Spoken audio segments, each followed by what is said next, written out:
we come about to influence the change if we are restricted or hindered in questioning the history that really is the crux of what we have now today.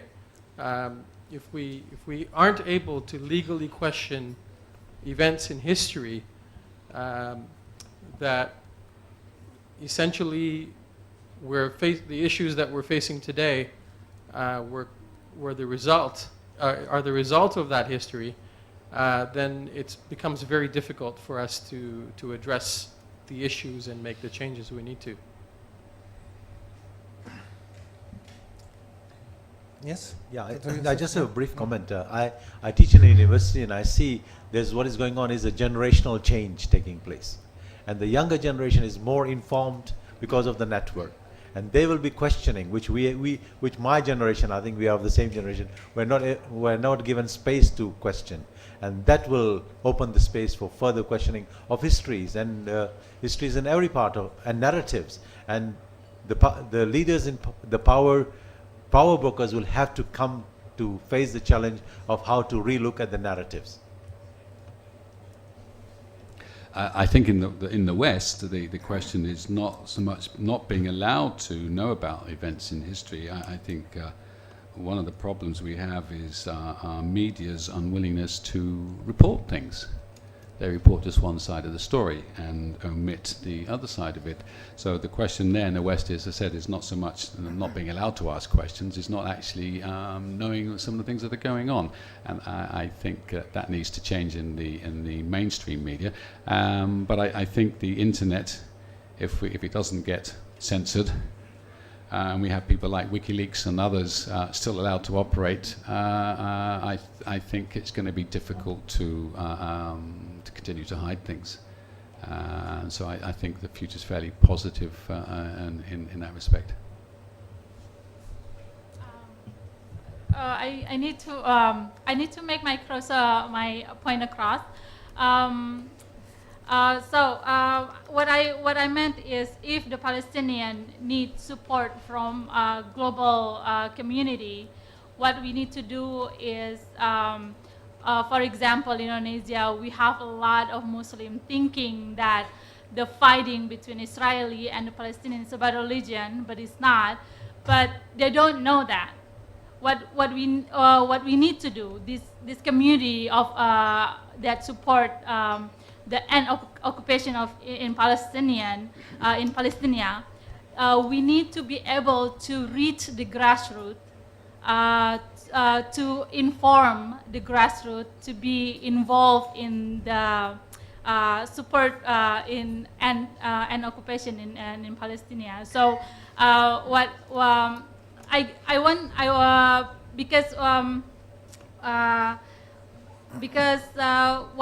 what we need is people know more. We need to educate people more about it. Thank you. Thank you. There's a comment. No, I think you're right. The grassroots does need to be informed. So one of the things that you could do is, when you go back to Indonesia, is to set up a PSC Indonesia and then disseminate that information to the Indonesian population generally, which is what we're trying to do here at PSC. We are aimed at those who are from the UK will lobby our own governments, but PSC is aimed at getting the message out about Palestine to the Thai community. I think if I could just add something onto this point, that it is a very moot point, and it relates to this media thing, because of course we're all influenced by our media, especially television. And when you look at the corporations and the people behind those corporations, a la Rupert Murdoch, for example, that are brainwashing the general populations of the world, and not only in what they're telling them, but what they're not telling them. And of course, people are not being told about the situation in Palestine. In no way will Rupert Murdoch, for example, allow his News Corp to tell the viewers of his TV channels, or the readers of his newspapers, or the listeners of his radio stations what is going on there. And he is just typical of the media outlets that we're all subject to. in America, this great democracy that is America, there have been and are ongoing efforts, which are succeeding, in stopping Al Jazeera, for example, in being offered as part of the cable in the major cable networks in America. So you can't really get Al Jazeera because they're afraid, of course, if ordinary Americans get the sort of information and the sort of news that they can get from it, for example, Al Jazeera. Anyway, sorry, I couldn't resist. Guylaine, did you want to put something? Yes, we will watch Al Jazeera. Thank you. Yes, we should. No, my question is very simple. Both of you, could you please explain to us, elaborate a little bit about the position of the different governments in Southeast Asia, and as well the position of ASEAN as an international body towards the Palestinian-Israeli conflict, and towards as well the international campaign launched by Palestinians to have a state recognized by the international community, the UN, and so on. So what is the role and what is the position of the different governments of Southeast Asia and the position of ASEAN as an international body?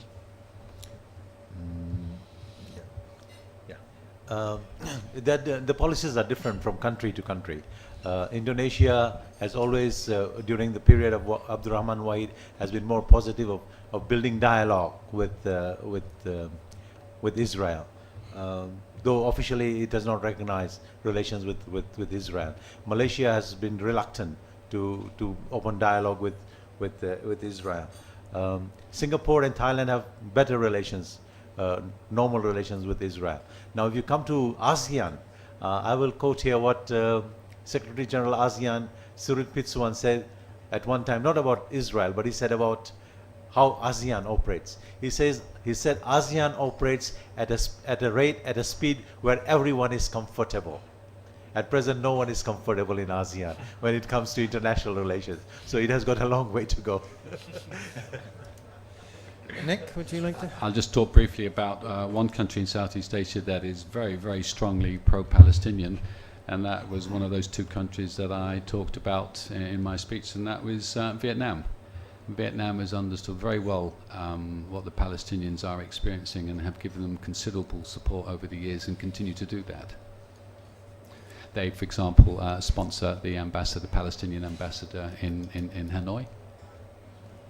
And perhaps the most Israel-friendly member of ASEAN is Singapore, which is very interesting. I often wonder if the approximately 19% of the population of Singapore that is Muslim, what they think about that, because they probably don't know about it because they're not informed always in Singapore about things that are going on there either. Anyway, that was another reflection I couldn't resist. I think yes. Yeah, just to add to that, when Singapore separated from Malaysia, the first thing it did was to build relations with Israel, because they had the Muslim population to take care of. So Israel would teach them how to take care of Muslims. Yeah. That's an interesting one. Wow. Yes, please. Assalamualaikum, Ajahn Imtiaz, and good evening to the rest. I cannot help it because with the comment of the Indonesian regarding involving the grassroots level, I think it should be top-bottom, because like what Ajahn Imtiaz was saying, in the ASEAN, it's not an issue, it's not even an international issue. And because ASEAN are trying to work in their comfortable zones.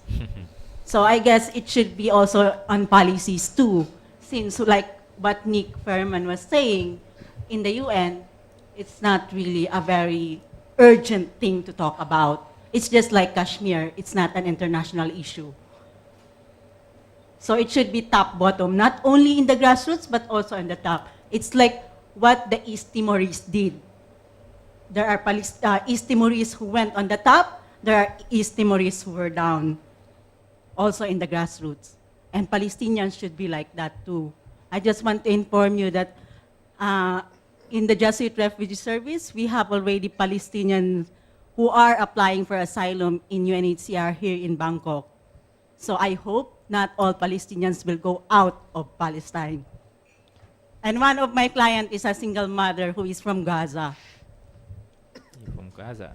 Well, thank you. And please refer them to our group. We would welcome them as members of our group, of course, being genuine Palestinians as well, of which there are a couple here this evening too. I hasten to add. I think we basically have to...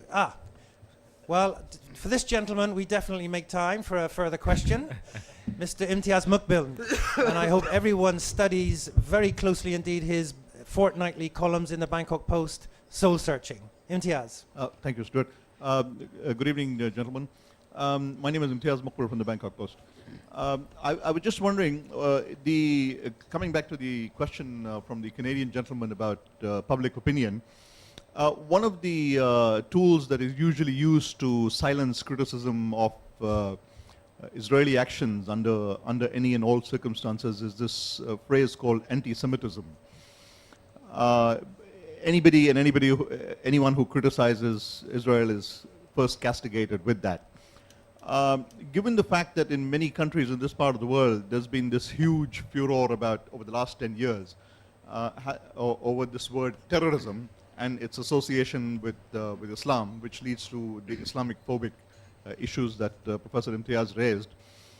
Is it now time to put this whole issue of who defines this phrase anti-Semitism, who has the right to apportion who they're going to ascribe it to, and the whole circumstances by which it is used to silence debate at a public opinion level on this whole issue, particularly with the wider geopolitical consequences.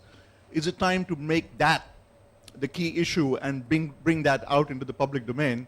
And what role can academics like you all play in raising this issue to counteract that whole issue of Islamophobia?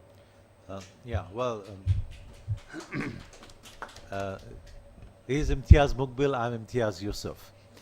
We get mistaken all the time. Some people think it is he, I am he, and he's me.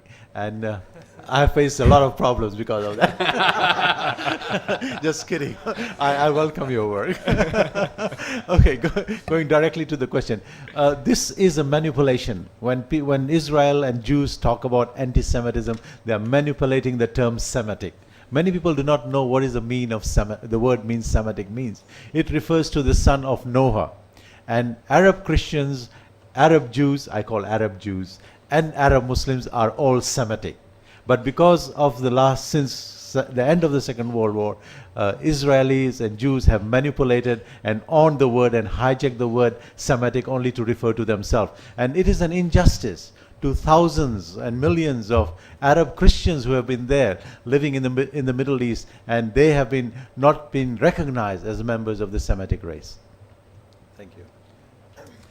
I think we have to be quite careful because anti-Semitism is probably something that still exists. That is to say, racism against Jews. Has historically has been a phenomena confined to the West. That's where most Jews lived until perhaps this century. And just getting back to the British Empire on this, one of the reasons for the formation of a Zionist state was to redirect. When Theodore Herzl spoke to Arthur Balfour, the British Prime Minister, in 1903 to come up with his plan of Zionism, it fitted very well, and Theodore Herzl knew it fitted very well what some of the problems that the British were faced. And one of these was the large amount of Jewish immigration coming from Central Europe into the UK. Most of them are tending to go on to the US. And I wouldn't say there were race riots, but there were certainly massive problems because England at that time at the turn of the century was primarily an Anglo-Celtic nation. It's significantly changed since then. But that influx of people who had a different religion and looked different was posing huge problems. So Theodore Herzl came up with this, well, why don't you redirect them? So they did. And we also know about the Holocaust. Yes, certainly that term has perhaps been abused for political reasons in Israel, but there's no getting away that anti-Semitism existed and still does. So I think we still have to treat that with a certain, a considerable degree of care and respect for those people who suffered from it. Thank you. Marut, No, I'm not going to ask you to translate all this, don't worry. I would like to ask everyone to put their hands together again, please, to thank our two speakers, Dr. Imtiaz Yusuf and Mr. Nick Perry.